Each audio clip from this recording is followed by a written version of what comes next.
as a physical therapist, my specialty is to restore the movement and find out the cause of what's causing the pain. They think that if I go ahead and play cricket in the weekend, that's my cardio for the week. If you are a bowler, what kind of arm mobility will you need? If you are a batter, what kind of testing you will require over the weekend? So now let's get into some celebrities. Yes. Okay. So you have worked with Nora Fatehi.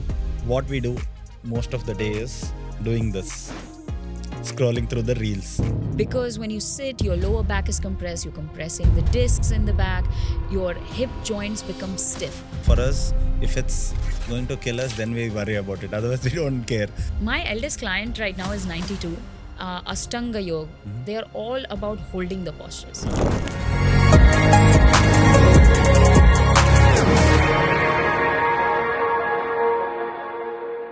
Hi, welcome to MAAB Talks. So this particular episode is for everyone. Weekend cricketers, parents to desk job warriors. In this episode, we talk about pain, posture, fitness and things that keep you away from moving right. If you feel like you're too young for this, you should listen this. And the guest we have today is Dr. Foram Patel. She worked with Netflix, Broadway and many Bollywood celebrities like Nora Fatehi and helped them to move their best. She's not only a physiotherapist, she's a dancer and a weekend cricketer. So she brings physiotherapy to everyday life. So this episode is for every one of you. And then please don't forget to subscribe because that keeps us going and then you'll get more informative videos from us. And let's get into the show. Hi, Foram Patel. Welcome to MAAB Talks. Okay, first thing, did I pronounce your name right?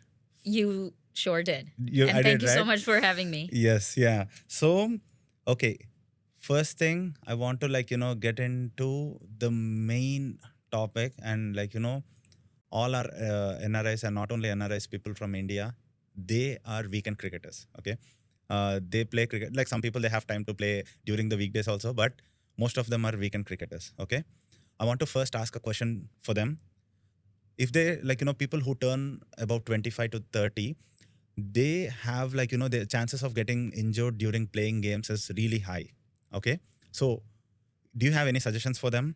Because like most of them, they directly go there and they play the game. Okay, and then next thing is they don't realize that they're having that pain until and unless they get injured. Okay, and then the second thing that happens with them is some people, they don't experience pain, but later on in their life they'll have an issue with their knee or ankle or anything. Okay, so if you can give us some insights on that, it would be great. Absolutely. Yeah. That's something I would call weekend warrior syndrome. Okay. It's not an actual diagnosis, but it kind of presents it in a way where you on the weekend you are doing like warrior kind of activities, but Yes. during the week you're just sitting Yeah. and not preparing for it. So most of the time, like the cricketers I work with over here, at least, who are injured, they sit throughout the week. They're IT professionals, and some people are civil engineers, so they're standing all day long. Yeah. So they need to retrospect and think about the movement they do throughout the week, or like understand what kind of demands are required during the weekend. Okay. And when the body's capacity does not match the demand that you are putting the body through Okay. in the weekend, Uh-huh. it causes overloading of the joints, especially the ones where you bear weight, which is your lower back, your hips, your knees, and your ankles. Yeah. So I would suggest them to first understand what kind of sport they want to play. For example, cricket, right? Yeah. So someone who is a wicket keeper requires to sit in a Squat. deep squat Yeah. in half of the game, right? And so if they're not training in squats, Yeah. their joints are not prepared for what they're about to do during the weekend. Yes. So I would suggest them to at least prepare the body to do the deep squats, to sustain it, to do some strength training, to do proper warming up pre-game and Okay. cooling down post-game. Post game. So you're suggesting that anyone that's going to play cricket, they have to first do a pre-workout, like a warm up and everything. So that's what we see even in IPL. We see people stretching. They Correct, do with the that bands. running with the bands and stretch They bands play and all that. soccer. They play soccer. They play different sports, and then they get into the game. Correct. And this during weekends, we barely make it. So the captain keeps calling them like, it's getting late, come on. And then they come, they get down the car, they directly go, they start playing and they start bowling. And that's it. Something happens and they cannot play cricket. And then what is the overall thing they can do to avoid injuries? What can they do? Like, what is the other thing that you can suggest for them? See, I feel like thinking about them, right? Like most people are not professional cricketers. Mhm. So, of course, time is the huge constraint Yes. for them to Yeah. be able to incorporate other things. Mhm. And they want to move over the weekend because they've not moved enough during the week. Or it's just the sport that they really enjoy, Mm. right? So, I would suggest for them to start small. Okay. Like do a little movement hygiene throughout the week Mhm. and at least spare 10 minutes a Okay. day Okay. to do some kind of cardio. Mhm. That will help during the weekend. Next day, you can do more mobility. Like if you are a bowler, Mhm. what kind of arm mobility will you need? If you Okay. are a spinner, what kind of wrist mobility you will need? Yeah. Then if you are a batter, what kind of twisting you will require over Yes. the weekend? Yeah. So you add those movements in at home. Like you Yeah. don't necessarily need to go to the gym. Mm. But at the same time, if you have time to go to the gym, that's great. It Yeah. just takes 45 minutes a day Yeah. to really prepare for the weekend. Mhm. And that is for the longevity of the game, right? Like there are people who want to just play the sport without understanding the demands of the sport Yeah. because they enjoy it. They enjoy. So my first recommendation would be to understand your lifestyle. Mhm. What do you do a lot? Sit a lot, stand a lot, lean a lot. Like what exactly your body does throughout the day. Yeah. And then what do you demand from that same body over the weekend? Mm. And try to match it so your body's capacity matches the demand. Mm. So, but a must workout pre-game, during the game is awareness. Okay. Pre-game is warming up, and post-game is mobility and cool down with a foam roller. With a foam roller. Correct. So you're saying that once the game is done, it's not done. You cannot not get done. into the car, go to Dunkin', Correct, eat correct. something and go home. I love that example a lot because Yeah. it makes sense. Most people have done or heard so much about warming up, right? Yeah. And there's not enough talk about cool down. Okay.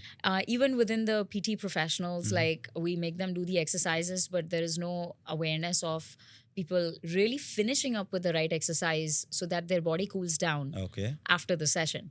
So it's just like sitting in a car. Like if you think of your body as a vehicle, right? You sit in a car, you turn on the engine, which is your warm up. Mm-hmm. You drive and you arrive at your destination. We never leave the car engine on. Yes. We always turn it off. Yeah. What that means in terms of body is that your physiology, you're warming up, you're increasing your heart rate, you're increasing your blood pressure during warm up. Yeah. You're increasing the body temperature. Then you play. So your body is warm. You use some muscles more than the other. Okay. And by end of it, everything is high and you leave it just like that. And can I go and sit in car and think that I'm cooling down? Cooling down. No, will that work like that? Absolutely Huh? not. No. So you have to turn the engine off. You have to bring the blood pressure down with some breath work. So there are simple foam workouts for roller. that?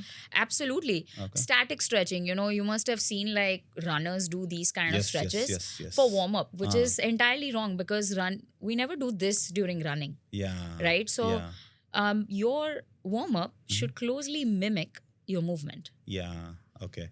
So you're saying that if it's a wicket keeper, he has to do some squat positions before going there so Correct. that it'll be like a warm up for him to get to the sport. Correct. Once the sport is done, then he has to do the cool down Cool down. exercises so that will cool down the muscle. It's not like you can directly go sit in the car and think that you're cooling down Cooling your body. down. Exactly. Yeah. Even Exactly. though the There name has to says be it. active. There's a word called for it. It's called active recovery. Okay. Yeah, active recovery. Okay. Yeah. So even they say, even when you do weight training and everything, they say that, after doing the weight training at gym, you cannot go home and just sit on the, you have to have an active rest after that. Otherwise, you're going to experience more pain due to the soreness of the muscle. of it, right? Yeah. I mean, if you would have seen an IPL, right? Like they play so many games, but after they play the game, you would have seen on Instagram, they're all in the pool. Yeah.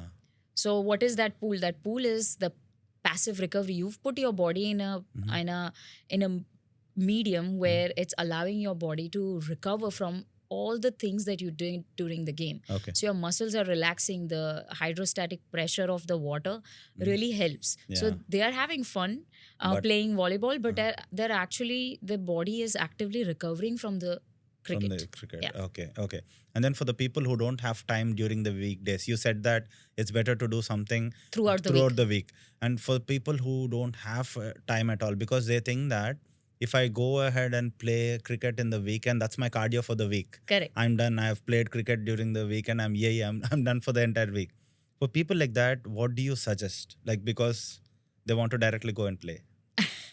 So I would say that, yes, we all have time constraints and limitations, but the time that they think they are saving by not moving throughout the week is the exact same time they will need to rehab from an injury when they do get hurt, because they will.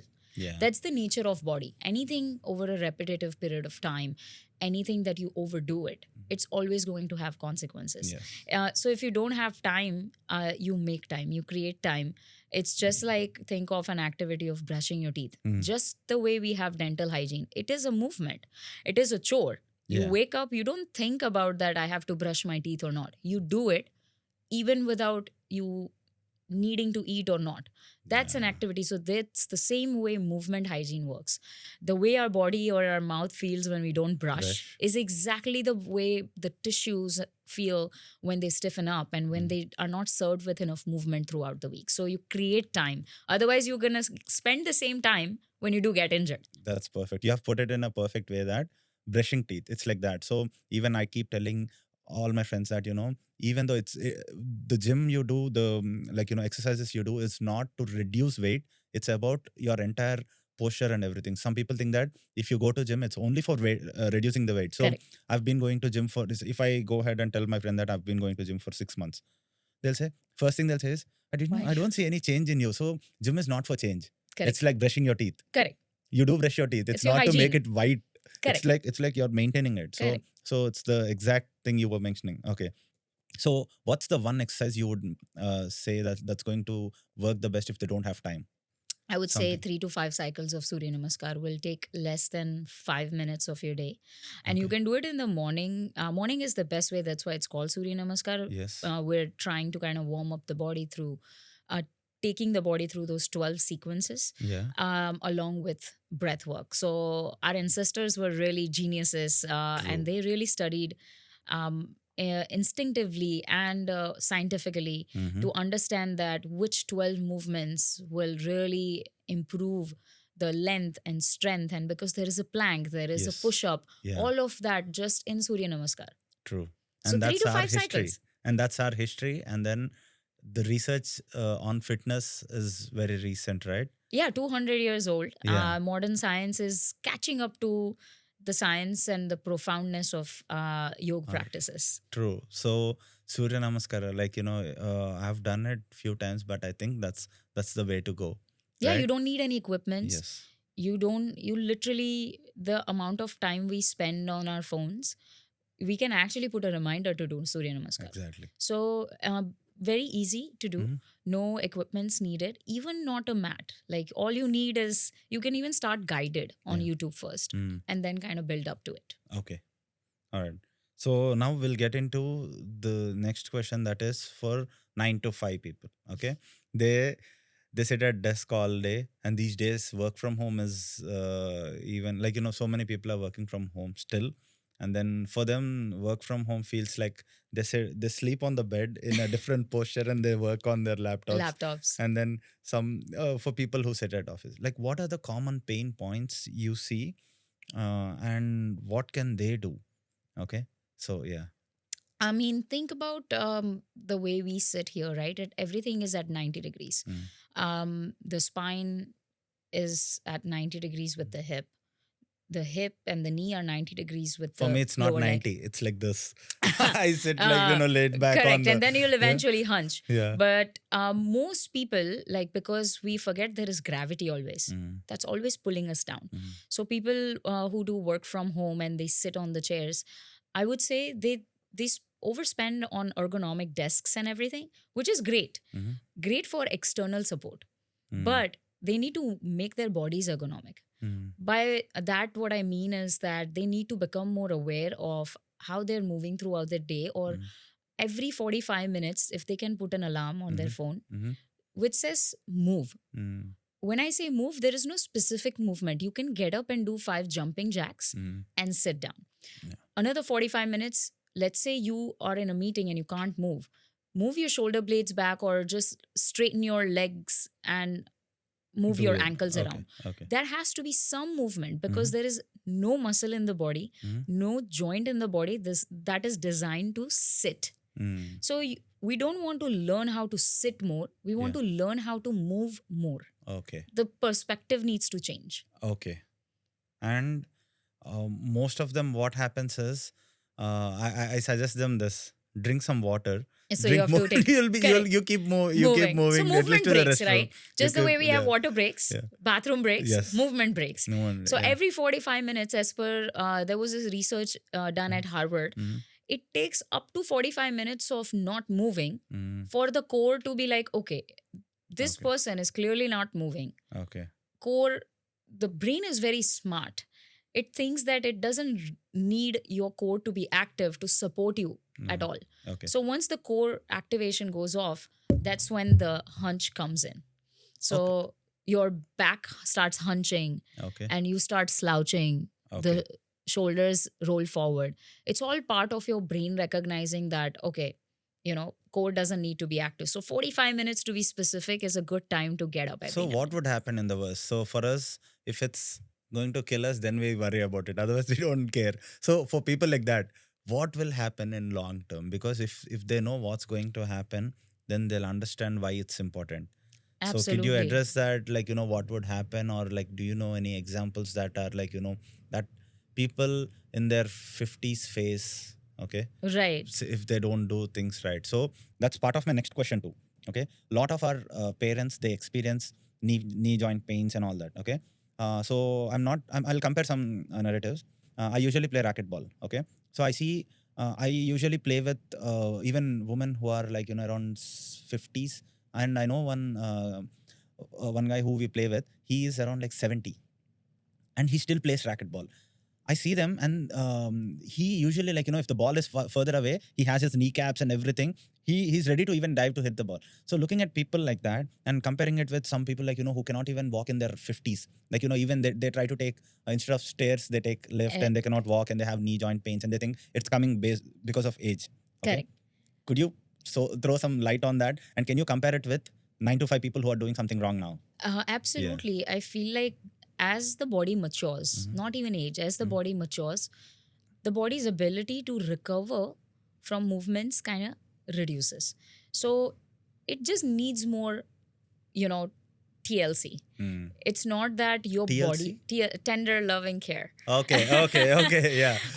So, like it just requires more attention. So it is a misconception that pain is part of aging.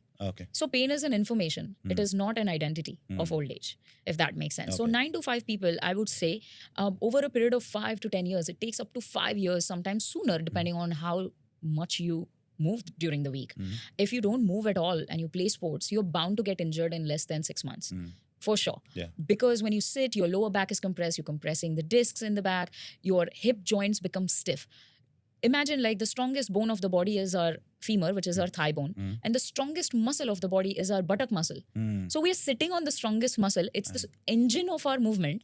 So you're keeping the engine shut off during the week, and then you go on the weekend and you blast it with movement. So over a period of time, lower back pain, knee pain, because these joints are lower part of the body and we use it more for functional movements like walking and stuff, right? So they will experience more overstraining. And the same thing goes into like someone who is, my eldest client right now is 92. Oh my God. She drives on her own and she cooks. She takes care of her 2 cats and she also exercises. And she's 92. Yeah. And she makes me a great cappuccino every time I go to treat her, and I treat her preventatively. So yes, to answer your question, when movement has become part of person's life, it carries them throughout their life. And when movement is not part of your life in any way, be it yoga or gym or walking, it kind of becomes a necessity once you start feeling pain. So in the older adults, I would say that it's an early sign of overloading the joints and muscle deconditioning, because we think that, oh, once our parents age, like they are aging, And so they don't need to go to the gym. Yes. So the problem is muscle deconditioning. They don't have enough muscle. Especially our moms and our female, like think of a life of a female, you know, the lifespan. The hormonal shifts that happen, the pregnancy, what the body goes through out the thing. Again, a hormonal shift during the menopause. That takes away the body's ability to absorb calcium. So your bones become weaker. So a little bump into the corner and mom has a fracture. So gaining that understanding and education that yes, they need to build the muscle. They need to move rather than rest. Is very important. But I cannot take my mom to gym. So if I have to, that's very hard because they think that it's only for bodybuilders. For bodybuilders. So could you give few exercises they could do at home and which would not prevent their belief that weight training is bad? Because most of them, they feel like weight training and they think that doing household work is also part of exercise. But I feel like they'll be depleting more muscle because they work like if it's something, if they lift something, previously in the olden days, they used to lift water in a pot. In a pot, and then they take it. So that's an exercise. And they used to clean the floor with a cloth. Squatting, by squatting. So that's like real workout. Right now, it's more like you keep walking more than using your physical energy. So then they keep depleting more and more muscle. And they think that depleting, doing cardio is the only solution. And I keep, arguing with them, saying that no, do some weight training. Like it's not even weight training. So what exercises do you suggest for them? Like the simple ones, which they can do it in the house. Absolutely. I feel like you put it very correctly. The muscle depletion, right? Like just educate them first of all. And if they're afraid to go to the gym, they can start small with body weight. They can just do sit to stands. Like the biggest reason people over 50 or 60 years of age fall is due to balance problems. So just have them do a tandem walking where your toe is touching and like you're just doing a tandem walk back and forth. That will gain a little bit more balance training. Then they can do 10 to 15 sit to stands 2 or 3 times a day where you have a chair, so they're not afraid and they're not worried that they're gonna fall with a lot of control, right? And you can buy those TheraBands. Resistance training is very important. Even if you start small, right? And you start small, you have a broomstick at home. So you move the broomstick back and forth around so they can fight their hunch posture. So simple body weight training, balance training, movement training is a great start to it. And then they will believe because it will put a lot of confidence in them. They will feel confident in their movement. They will not be afraid to not take the stairs. They will not be afraid to lift something and bend over because they have the confidence. That's the beauty of movement. If they already experience pain, say if I already have knee pain, right now I have to sit and stand. The pain will, I'll have more pain. I'll be thinking that I'm damaging my knee even more. So what do you say for them? In that scenario, say if my knee is hurting now. So what they do is they live with that. They'll say that, I'll get up slowly. I'll get a pain. I'll leave it like that. Next time I sit, I'll have pain. They'll be prepared for that. For people like that, what's the best way? Go to the physio. That's the best. That is the first sign, right? When pain changes the way you move, when pain changes the way you want to move, when you start avoiding movement, when you are fearful about something, when you need more assistance, when you require hands support to get up from a chair, those are the signs that, body has gone beyond it and you will need to seek a professional's help. So once they get the evaluation done by a professional, because everyone has specific reasons of why they can't move. But whenever pain accompanies a limitation, pain could be just from soreness or working out a lot. Pain could be just because you cleaned a lot in your house. But when it accompanies with something that limits your movement, that's when you need to go see a physio. Okay. So Okay. first recommendation, don't try to fix it. Like finger cross approach never works, because Yes. let's say you stop moving, the body has capacity to heal on its own, but it will come back again because you don't know what caused the pain. Yeah. Okay. So never try to fix the pain on your own. Just understand that, yes, there are like household tricks that you can do. Okay. Put an ice pack and hot pack. Yes. But you will never know what caused the pain. Okay. Okay. And so you'll just be in that cycle. In that Okay, cycle. you have pain, you rest, you don't move. Then when you move, you have more pain. Then you rest, you don't move. So you are in that vicious cycle. Yes. And to break that, you need to seek professional care. Okay. Okay. All right. Yeah. And then if they say professional care again, if I go, like, it's more about scare than, people who are scared to go to a doctor because they think that if I go to doctor, I'll be in that cycle for my lifetime. I don't want to keep visiting, because some people with the fear of going to a doctor, they don't go there. Okay. They Right. think that if I go there, they'll ask us to do some tests, and then it keeps, we keep revolving in a loop that, I'm going to make it even worse than what I'm experiencing now, is what they feel. Okay. What do a doctor do normally? Like, not for a person who has a knee pain, like, what do you guys do normally so that, what's the end to it? If they know the end, they're not afraid to go to a doctor, because they think that if I have a pain, I go to a doctor, lifetime I have to keep visiting them. Correct. Like it's cancer or something. Correct. So, Correct. yeah. It's just like, think of it this way to relate it. When you buy a new machine, right, it comes with a little manual how to use it. Yes. So going to the doctor is like reading the manual. You have this machine, which is your body. When you go to the doctor, they help you understand how your body works.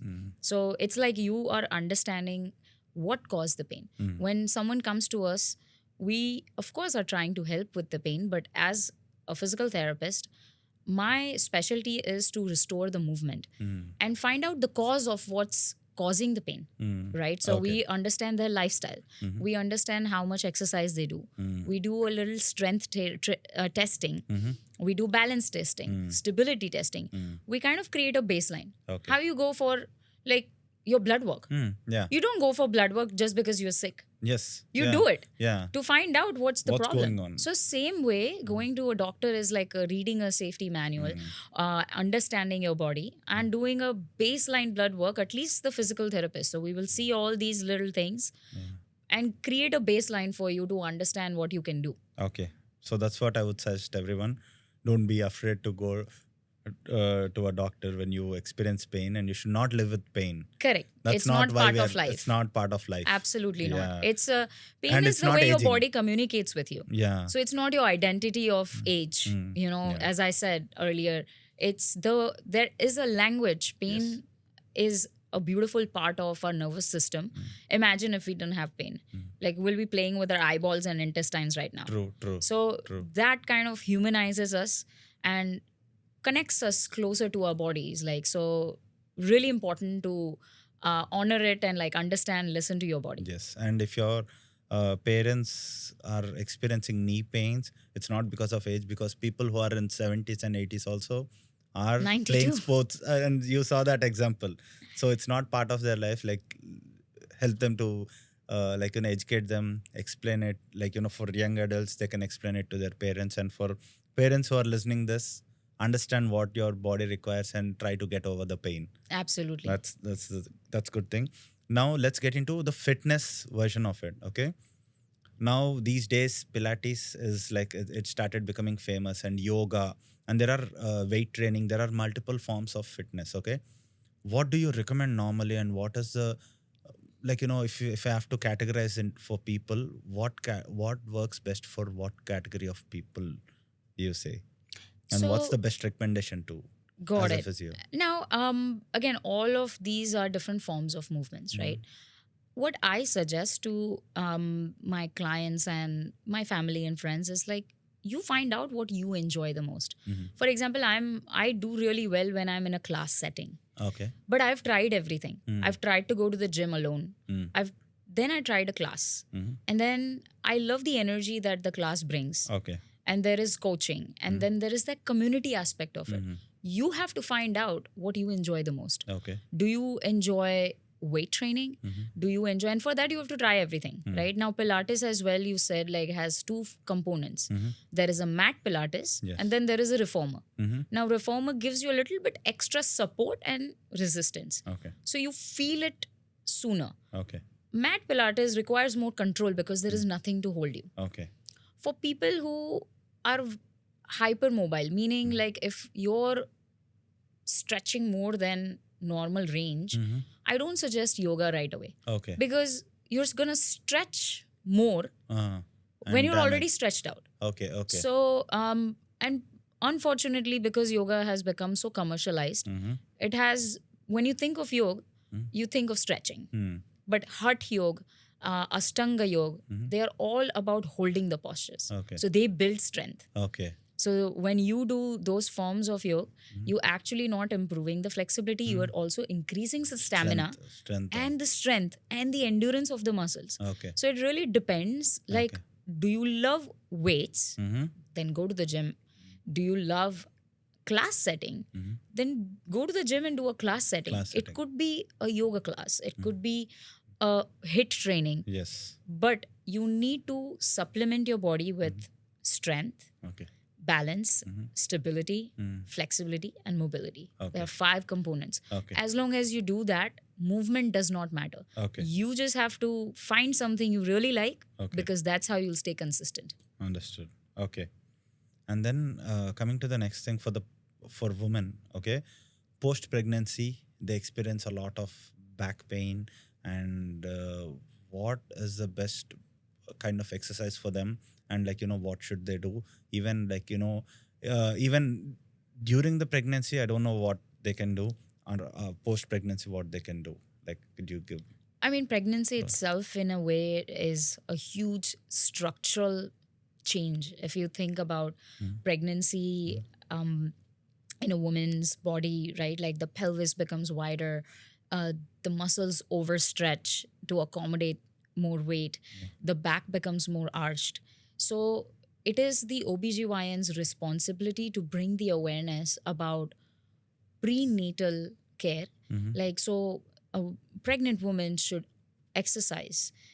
Depending on if they're still working professional, right? If Okay. they're working and sitting, again, their back is going to become stiff. Yeah. So some kind of prenatal yoga, some kind of prenatal Pilates to maintain the control and strength. Okay. Low impact movement is what I would say. Okay.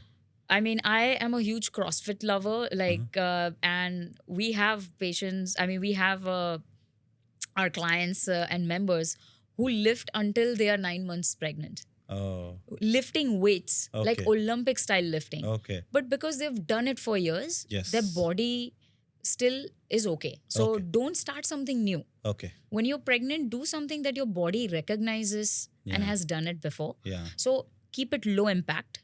You can do a reformer Pilates, you can do mat Pilates, prenatal yoga, all form of or weight training, but do it with a personal trainer so you have some guidance. Okay. Unless you've done it and you are a pro and you know Yeah. what you're doing. And even if they're planning for pregnancy, if they do it before, and then because these days it's not like they plan for their pregnancy, Correct. like that's the thing that's happening a lot. Correct. So if they do a little weight training or anything that they want to sustain during pregnancy, Correct. if they start it early, it's gonna be a good thing, right? It's a great point because a lot of females who have never done weightlifting and then they are pregnant now, and post pregnancy things were stretched out. Yeah. So they are never able to connect to their core Yeah. because they never did pre pregnancy. Yeah. Right? So preparation for pregnancy, like you need to prepare your body for it so that it doesn't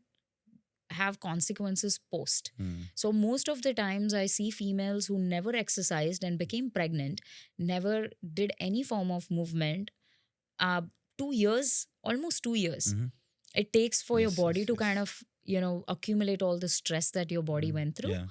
And then they have back pain. Yeah. They'll think that, oh, it's 2 years already, so it Yeah. can't be pregnancy. Yeah. But your body was overstretched, your Yes. core was overstretched, so you don't know how to connect your core. And now you jumped into a new movement, you're Yeah. lifting, carrying the baby.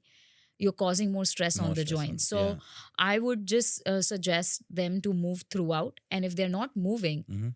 planning for pregnancy, the strength training and Mhm. preparing the body should be part of Their pregnancy plan. pregnancy plan. And what is the solution if they did not do any of these and now they're pregnant and then they have a baby and then they don't even have time to drink water because they will running around the baby, and then how can they recover? Like what's the best I work? would say, like, very important post pregnancy is to reconnect before intensity. Mm-hmm. It does not matter what movement, right? Okay. It really matters how well you can feel the Mm-hmm. core, because that's what gets stretched out. Okay. So our pelvic floor, especially females, it gets stretched out, and so the muscles become very loose. Okay. So doing some breath training, like Okay. reconnecting with the breath, Mm-hmm.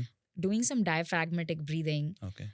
You can do virtual sessions with postnatal yoga teachers. Okay. You can do virtual, like something that is quickly available, like Okay. guided. YouTube is a huge Yes. Yes. Collection. platform, Yeah. right? And if it really connects with you, if you're someone who are not moving enough Mhm. and has not moved in the past, Yeah. start small. Okay. Do a plank. Okay. Simple thing is to do a plank and make sure you're doing it with the right form. Okay. Okay. So that's for the pregnant women. Okay. So now let's get into some celebrities. Okay. Yes. So you have worked with Nora Fatehi, right? Did I pronounce her name right? Yes, you Fatehi. did. And what, like, you have worked with her. What was your experience? And like, I heard that, she did not even know that there is a need for a physio before or after the dance and all that. So what's your experience working with her? And like, could you explain a little about why like, when did you meet her and all that? Yes, absolutely. I mean, it was an absolute honor working with her. Someone who is constantly involved in the artistic Mm-hmm. expression, and when we think of her, we think of dance, Mm-hmm. right? Because that's Yes. what, like, she embodies that movement so well. Yeah. And she was really humbled and very modest that she did not know a whole entire field of dance medicine existed. Okay. Right? Like, she was very surprised, but also very keen and open to learn about it. Mm-hmm. So I had an opportunity to work with her when she came in and performed for Diwali Ball in New Okay. York City last Okay. year. And she had already sustained an injury and she was already working with a physio in Dubai. And apparently, like, she needed more care. Mm-hmm. And then she performed at IFA. So Mhm. there is so much of a constant demand Yes. of these artists, like, who are constantly traveling. They don't have a schedule. Mm-hmm. So to be able to connect with her and help her and educate her on dance medicine Mm-hmm. was really great. And Okay. because she was so open to it, Mm-hmm. it made it even more fruitful for me to connect with her. Okay. And I just wish that, what the work we did kind of continues in her artistic journey. Mhm. And she continues to inspire through awareness of body and not just movement, because I want these artists to become the platform where they inspire the next generation of dancers to take care of their instrument as a Yes. dancer, which is their body. Yeah. And you said dance Medicine. medicine. What is that? What is dance medicine? And then your expertise is in that. So Correct. could you tell us a little about that? Yes. So I've been an athlete all my life, Yes. played cricket like for Mhm. almost 20 years in my Yeah. life. And then was a hardcore track athlete, ran marathons and doing sports PT. And one fine day in 2016, I met with a ballet dancer. And he just threw some words at me, plie, relevé, and ballet words that I Okay. never heard or studied about. Okay. So that's what was really the starting point Mhm. when I faced that clinical challenge. Okay. As a doctor and a provider, I need to understand Mm. what my patient does Okay. in order to help. Yeah. Right. So that really changed the game. And fortunately, I was already in New York City. Okay. And there is a whole subspecialty Mhm. of dance medicine at Harkness Center of Dance Medicine at NYU. Mm-hmm. So I started researching how can I help this dancer, Okay. because I don't understand what he's talking Yes. about. Okay. And professional dancers don't give you an option to not work.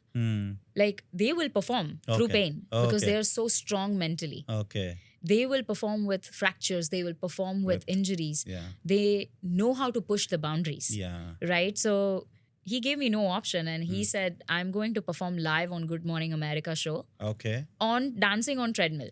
So Oh. you have 10 days to help me. And that's what really not petrified me, but Okay. really made me curious. How can I help this guy? Yes. Yes. Yeah. And that's how I stumbled upon dance medicine and a whole new journey of studying it Okay. and embodying it by becoming a dance student at Shamak International, Shamak USA International.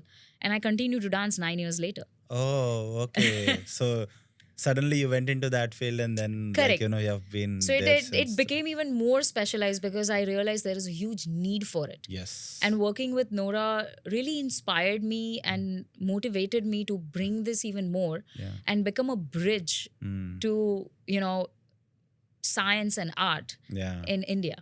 And even these actors like Prabhudeva sir, Allu Arjun sir, Hrithik Roshan, and there are so many dance movie stars who spend their life dancing, and then even though they have injuries, they go and work. So what do you have? Do you have any words for them? I mean, see, the body will have limitations, even if you're an icon. I know. Yeah, right. Yeah. We say you could be a superstar and have the same muscle pull that I would have. Yeah. So, I would say that the only thing that really separates them is their consistency and their discipline. You could do athletic movement, but if you don't have an athletic mind, which is what they have, right? To be able to perform at a high pressure, to be able to sustain that kind of body and continue to perform for 2 decades is not easy. Yeah. But I'm sure like they also get injured, right? And because they have best of the best people to help them, they are able to learn about their bodies faster. Yeah. Right? And I would say that it takes a lot to sustain it. Yes. And their consistency is what keeps them apart, like their athletic mindset. They are not going to wait for pain to go away. Yeah. Because they are celebrities. They have to, their body and their art is their body. I know. Through the body. Yeah. So it's their instrument and the longevity is in recovery. Yeah. So they really recover and they allow the recovery. They'll stop the shoot. Hrithik had spine injury. Yes. Right before Kaho Na Pyar Hai. Yeah. He didn't even had a launch at that time. Yeah. So it was so humbling to see someone of his caliber and the way he inspired the whole new generation of dancers. But the way he speaks about injuries and the way he speaks about resilience and strength training and spending so much time getting out of that pain to be able to do what they do. Yeah. Prabhudeva sir, in fact, had an interview where he mentioned that even with injury and pain, he pushed his body. Yeah, true. And one fine day he woke up and he was scared that I'm not going to be able to move. Oh. So someone of his caliber can also experience this if you don't take care of the body, right? And again, Raghav Jual had a ACL repair in his knee.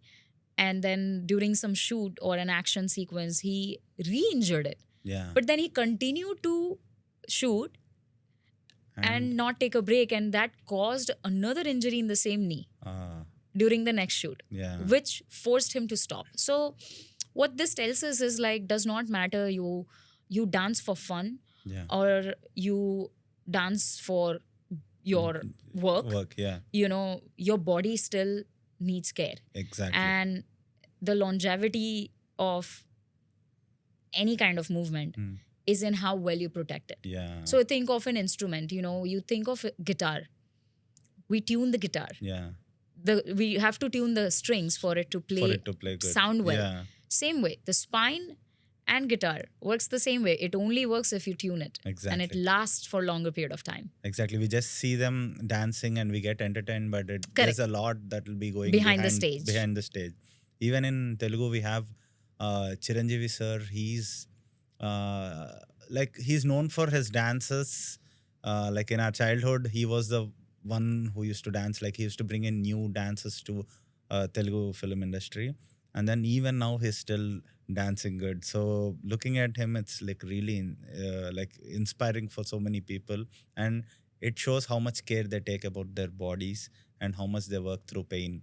And it's not just them entertaining us, it's like, you know, they go through a lot behind, Absolutely. right? But Yeah, then understanding that they also do a lot a lot. to be able to and continue entertaining us, Exactly. right? Like, Yeah. just imagine you watch one movie and you watch one song and then he's hurt and he's not able to do another. Yeah. It's going to disappoint you Exactly. Yeah, that's as true. well as him. Yes, yes, yes. So that's the same way. It doesn't matter, right? Yeah. Like and that's what's something that we can learn, Yeah. that yes, you want to dance like them, so don't copy their workouts, copy their consistency and discipline. Yeah, exactly. Right. Same thing. I wanted to talk about, like, you know, Virat Kohli or MS Dhoni. Absolutely. Like their way of working out is different. Virat, like, you know, when I say Virat, it's more like functional. When you see his workout routines, when he posts his workout routines, it's not about copying their workout routine. It's about their lifestyle. Correct. He says he what he eats, what he maintains his body like. It's applicable for him. Because Correct. if it's someone like, you know, if his personal, and MS Dhoni on the other hand, he has like completely different. When you see Rohit Sharma, he say I eat dal chawal and I'm laid back. So it all depends on how your body adapts it, and you Correct. have to, like, you know, looking at Virat Kohli doing his workout routine, if you see and if you get inspired and if you do that workout, it might hurt your body more than. So you have to look at your requirement. Correct. Did I put it right? Yes, you did, but then there is one component which is common across all three of them, is that they have professionals to help. Yeah.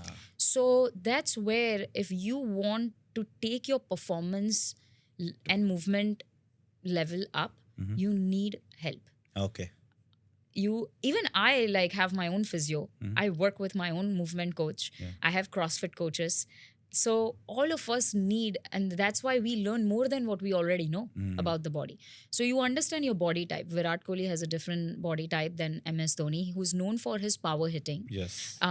Same as Rohit, right? So power hitting is different than technically hitting. Yes, yes. So I would say, again, they eat, sleep, work out with intention and with help and guidance. Yeah. So that's something, if you want to enhance your performance in any profession, be it cricket or, you know, you say you play racquetball, Yeah. you can literally research what can you do and who can you work with, who understands and works with sports athletes to maintain and make sure they don't get injured.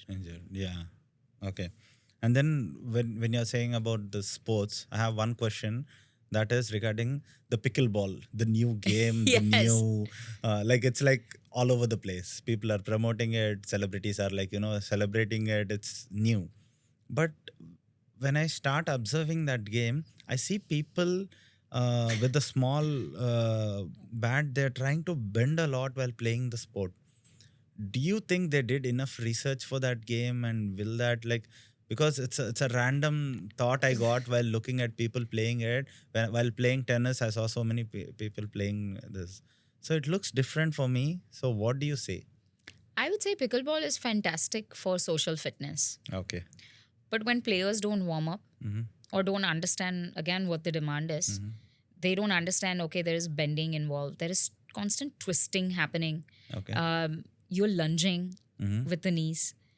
So you just throw your body into that movement, and 2 or 3 months max, or like sometimes even weeks, Yes. it takes to show up with a back pain Yeah. from bending too much, or from bending too much from the back and not lunging in the knees. Yes. You know, so That's the major thing. understanding like what is the demand. Otherwise, so if they, I think it is very safe if you again warm up, be aware of where the movement is coming from. Yeah. Are you bending forward with the back, or are you lunging forward with the That's hips? a very, very, very important aspect, because people, they use their back instead of their legs. Right? Correct. Yeah. So and then if you cool down or do some post game mobility, just like any other sport. Otherwise, it's just gonna be a new tennis elbow. True, right? It'll be with the back and it's even worse. Exactly. Tennis elbow, you can actually live with it, but with back, Yeah. it's very hard. Yeah. And I want to end this session with a very, very important question, okay? This is for all of my viewers. We all are like, what we do most of the day is doing this, scrolling through the reels. And my neck is always like this, okay? Looking at my phone. Tell us what is it going to do. And I saw one interesting picture online that humans keep evolving, right? After We're certain and then it's like our we're going next back to generation, being primitive. yeah, next generation would be like this is what they're saying. So tell us what is it going to do for us, because even working on a laptop, my head is like this. Looking at my phone, my neck is like this. What is it doing? It's crazy how you put it like that, because I see it on daily basis. And it's funny how, again, the body benefits from movement and the mind benefits from being calm. Opposite has happened. Yeah. The body is sitting and the mind is rushing with the scrolling. Yeah. Right? So just understanding that our body is not designed to be still. It's designed to move. Right? So just starting to understand the body is your first step. Yeah. That, okay, acknowledge that there is nothing that will help you sit for 10 hours a day. Nothing. Yeah. It will have consequences. Yeah. And as far as spine is concerned, right, the spine is there to hold us together. So that you are in one piece, the arms are designed to move. Yeah. And again, reverse has happened. Your spine is moving and your back is hunching and bending, but the legs and arms are not moving enough. Okay. So reverse that. Okay. It took us millions of years to come from a horizontal spine to upright posture. Yeah. So train the muscles in the back. It took us a long time. Even why is it easy to lean forward? Yeah. Because in our mother's womb, we were born like this, Yes, in a yes. fetal position. Yes. So it's always easy to work the front of the body, Okay. because that's our memory. Okay. But it always takes more help and awareness to go away. Okay. So train the backside of the muscles. Okay. Think of your spine as something like an iron rod that doesn't bend or twist. So it can, if you need it to be, intentionally, Okay. but not subconsciously. Subconsciously. So the easy thing is, like, you can literally cross one hand and like have the phone like that rather than putting the head down. It's as simple as that. Not saying you hold it like that, right? It's very unnatural and it's weird to be like that in public spaces. Okay. So cross it, rest this elbow, and it's right here. And I also suggest, like, I see a lot of like thumb injuries lately, with the way people hold their Hold hands. this finger. Correct. It's So technology has taken over, like start using voice messages. yes. Start using Siri to type and minimize. The technology is designed to minimize human effort. Yeah. But we are actually putting more human effort in using technology. Using technology. That's true. And we are going in other direction. In other direction, I feel like we're going back to being primitive. Exactly.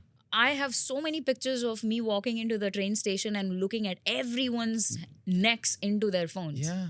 I know. So think of the simple way to think is that if there is a little string that goes from the head to the tail, those puppet shows? Yes. You lengthen it. Yeah. That awareness itself is enough. Yeah. And again, take use of reminders. Like, we are in the AI world. Yeah. It's going to happen more and more that you will require to move less. Yes. But use AI to help you. So let's talk about some myths, okay, in this field, okay.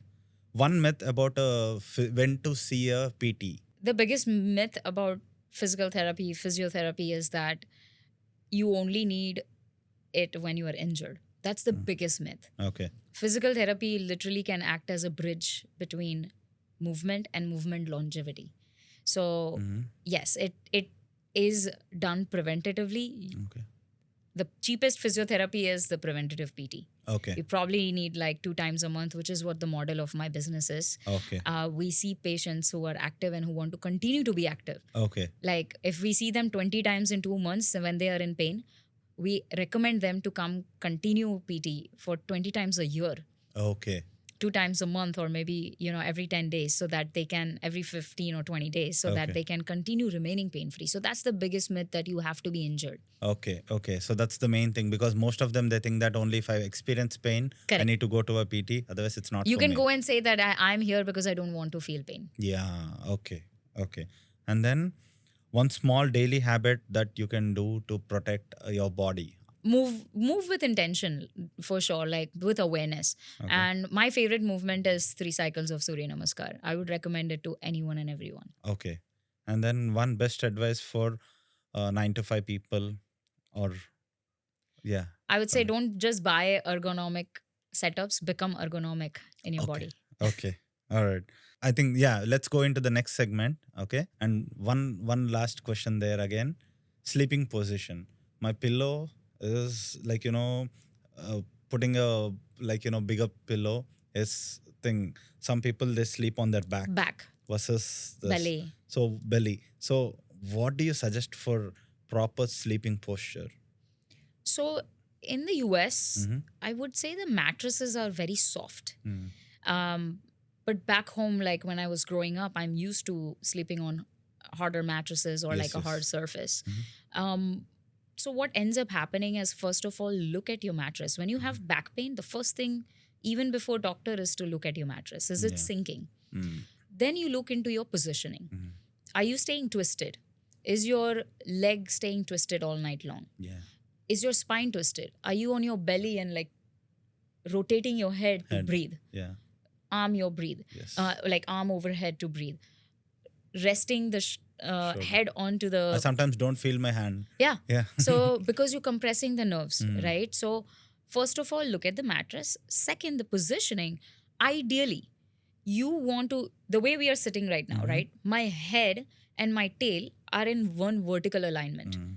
When I do this, that alignment changes, Mm. right? So we think our spine is different, like neck is different than tail, but no, it's one line. It's like a cane. Mm. You move the top, the bottom moves. Mm. So if you move your head, there is a chain reaction that happens in the tailbone. Yeah. So when you sleep on your belly and your head is Head turned all down, night, right? Yeah. these muscles are holding the weight of your head. Ah.